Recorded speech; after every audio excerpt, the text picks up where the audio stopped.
Nick's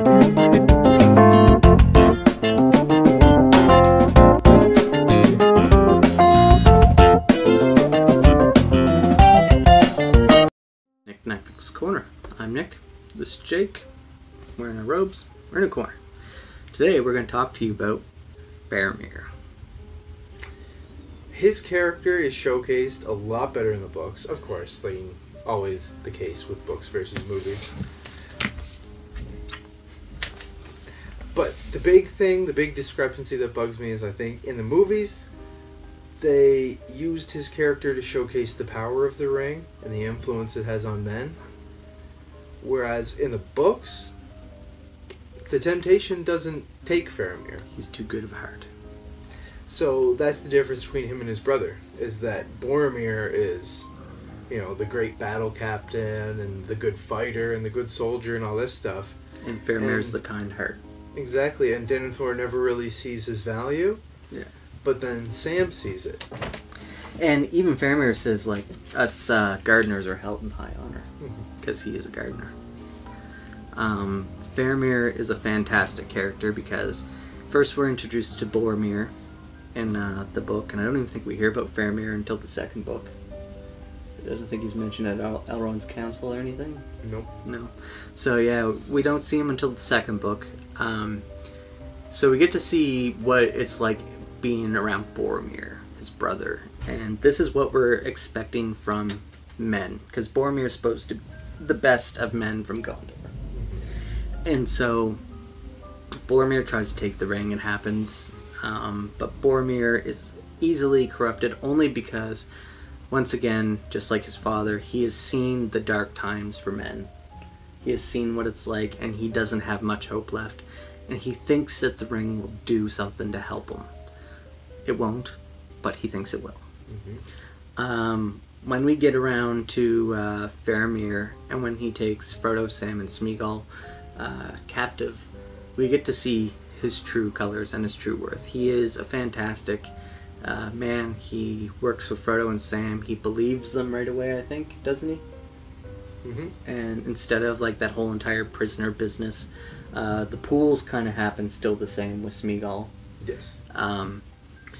But he's on board with helping them out right from the start. Yeah. And at no point does he want to take the ring for his own. I mean, it might have a little temptation, but he masters it. Like, he doesn't give in to that temptation. At no point in time does he tell them he's taking them back to Gondor. Yeah. Like, completely not a thing in the books. Yeah. He's ultimately just a really good man in the books. I think he's the closest to, like, the esteem of Numenor. Yeah. Out of his family, he's, like, the closest to, like, what the height of Numenor was. I would say his honor is about as good as Aragorn's for it. He holds his honor in that high of regard. And actually, if you read the books, honor is a huge thing in the books. They talk about it quite a bit. And that's something that's lost on a lot of people nowadays. No one cares about honor or anything like that. But it was a huge thing to have your honor back in this day. And for Faramir to have such high honors the way he is. Also, he does his duty without question. When his father sends him to Osgiliath to basically die, he goes without question because it's his father's command. And he is always trying to show his father how much he loves him and trying to get his father to love him back, but it's not happening because Denethor is corrupted by this point. Which is the sad thing, because I think he's a better man than his father. Much better man. His spirit has more integrity, sort of thing. And Denethor never seen the value in that. Yeah. And Sam picked up on it right away. I wonder what would have happened if Faramir ended up going instead of Boromir to the Council of Elrond. Because it was both Faramir and Boromir who had the dreams. But it was Boromir who got sent because of the dreams. I think if Faramir had gone to Rivendell and became a part of the Fellowship instead of Boromir, I think we would still see Faramir maybe alive at the end. It's debatable, because when it gets to Emon Sul, with the fight at the end of Fellowship, Or was Aemon Sul Weathertop? I can't Aemon remember. Hen. That's what it was. Aemon Hen, yeah. Aemon Hen. In that battle, like, Boromir's heavily outnumbered. And that was just a straight fight, defending Merry and Pippin. And I don't think Faramir would have fared as well. I think that would have been a shorter fight, and the Urux would have had a better head start on Aragorn and company during that chase. I think it needed to be Boromir for the breaking of the Fellowship. I think the breaking of the Fellowship would have been harder to accomplish with Faramir because of the nature of his character. This goes back to our Pippin save Middle-earth thing. Mm-hmm. If it wasn't for Boromir breaking the party wouldn't have gotten broken. Mm-hmm. If Faramir was there, the party wouldn't have gotten broken. Because he wouldn't allow that. He would try to keep it together for honor's sake. Just like what Aragorn was trying to do. But Aragorn had to accept what happened. Aragorn's original plan was to go with Boromir to Gondor. Yeah. When they got to that point. Because they're under no bond of oath where they can leave the Fellowship at any point. Yeah. And he was torn between sticking with Frodo and seeing that through and going to Gondor, and which path are they going to take, and how's it all going to play out. And I don't think he entirely knew Gandalf's plan, if Gandalf even had one, that far.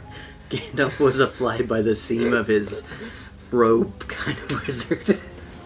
But that breaking of the Fellowship and Boromir's actions made that decision very easy for Aragorn. Correct. And shaped the fate of Middle-earth. And if it had been Faramir instead, I guess it would have been the four of them running off to go find Merry and Pippin instead of just three. And the breaking might have happened a different way. Because, I mean, Frodo was being untrustworthy of everyone at this point anyway, because Galadriel kind of said it in his mind to not really trust anyone. Well, I think he kind of wanted to go off on his own anyway, but then with the events that Boromir caused, that really sealed the decision for him. But I don't think it would have played out the same way if it was Faramir that was there. Yeah, I agree. I think that the breaking of the Fellowship would have came with Frodo's distrust of everyone. And I think that would have been what made him run off, but I think the Fellowship wouldn't have been going off in all different directions looking for people and being split up when the Uruk-hai showed up. Because it was because Boromir was gone, it was because Frodo was missing, that they all split up and tried to find him. And they were all split up when the Uruk-hai came, which made them all great distances apart, which is essentially what got Boromir killed. If Boromir was around Aragorn, Legolas, and Gimli at the time, or I guess when the three of them were around them, Boromir probably would have walked away. He's also Sean Bean, though, so he's kind of destined to die. All the time. The poor man. Sean Bean for Tom. In Wheel of Time. Make him the Glean Man. That would be great. Faramir is a fantastic character. I'm happy that he found love at the end of the story there. Because that was kind of the sad thing about the tragedy of his story, was that he couldn't get love. He was able to do his duty, he was able to hold his honor, but he couldn't get love. Not from his father, anyway. Well, that's who it mattered from to him. And the fact that him and Éowyn end up falling for each other at the end. And even Éowyn deserves it, because Éowyn can't get love either from the person she's pining after, Aragorn. So it's nice that the two of them are able to find love with each other and be happy in the end of the story. If you haven't read the books, you're missing out. Yeah. The books always flesh out characters better, and I think Faramir is an excellent example of that, where in the books, excellent. He's still kind of a side character, but definitely you get a way better feel for who he is. Which is always the case with books. I love the movies, but I love the books more. and my wife is currently reading The Fellowship of the Ring, and she's getting mad that they cut like Tom Bombadil and stuff. And I'm just like, you wait until they get to Scouring of the Shire. And maybe we should do a video on Scouring of the Shire. Oh, that's gonna get heated. That'll be heated. So maybe we'll look at doing that at some point here. But Faramir was a fantastic character. I love him. And you'll love him too if you read the book. Go read the books. Now. Like, subscribe, social media down below. Talk to you guys later. Have a great day.